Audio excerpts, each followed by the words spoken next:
When my son Oliver turned 5, he began to talk about things that made no sense. At first, it was easy to dismiss. Strange dreams, imagination running wild, the typical odd things kids say. But there was something different about Oliver's stories. They weren't like made-up tales of dragons or superheroes.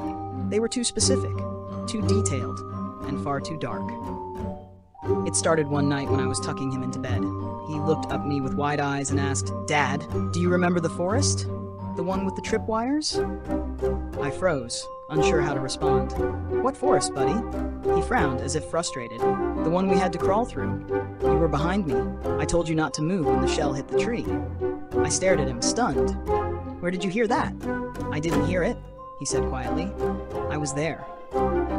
That night I lay awake thinking. I'd never served in the military. Neither had my wife. We weren't a family that talked about war, not even in passing. But over the next few weeks, Oliver's stories continued. Always at night, always with the same strange clarity. He spoke of names I didn't recognize: Corporal Jensen, Lieutenant Marks. He described a field hospital where they gave us morphine, but I still felt everything. He talked about crawling through mud, holding pressure on a friend's wound, hearing screams in the distance that never seemed to end. I started recording him. I had to. I needed to prove to myself that this wasn't my imagination. I showed one of the recordings to my father-in-law, a retired history teacher. His face turned pale as he listened. "He's describing the Western Front," he said. "World War I.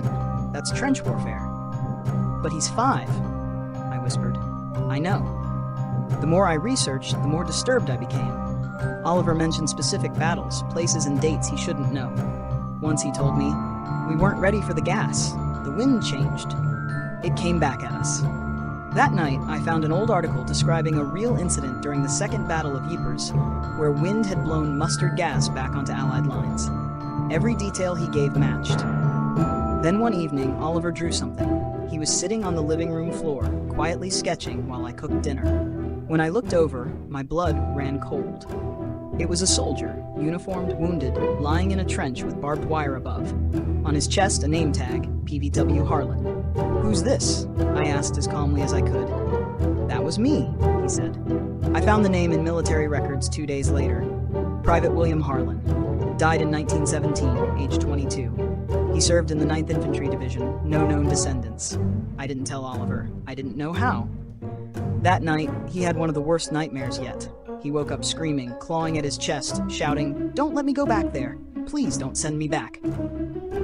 My wife and I rushed in. He was shaking, soaked in sweat, staring at nothing. It took nearly an hour to calm him down. He wouldn't say what he saw, just that it hurt again.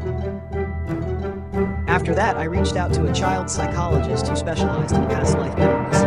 I didn't even know such a field existed until I started digging. Dr. Albright listened patiently as I explained everything.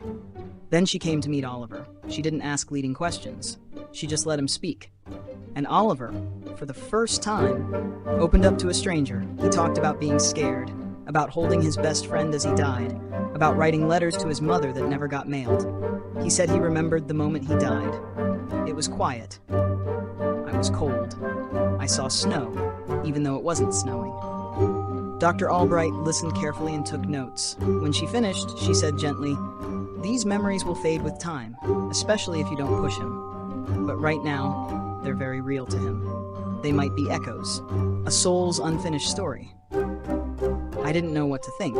I wasn't sure I believed in reincarnation, but part of me couldn't deny the truth in front of me.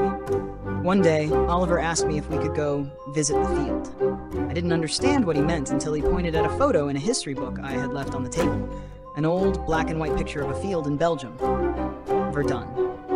I booked a trip. It felt insane. Flying across the world because of something my 5-year-old had said. But I had to know. For him. For me. When we arrived at the memorial cemetery in Belgium, Oliver grew quiet. As we walked through the rows of white crosses, he stopped suddenly and dropped to his knees.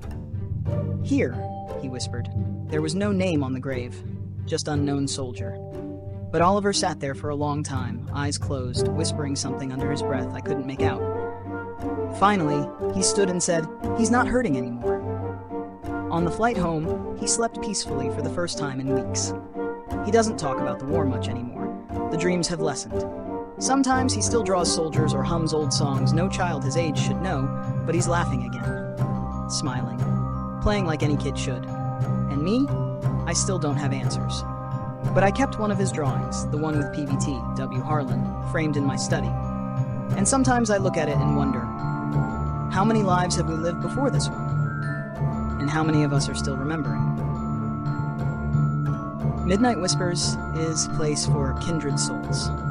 If you feel like you found where you belong, please like this video and subscribe to the channel.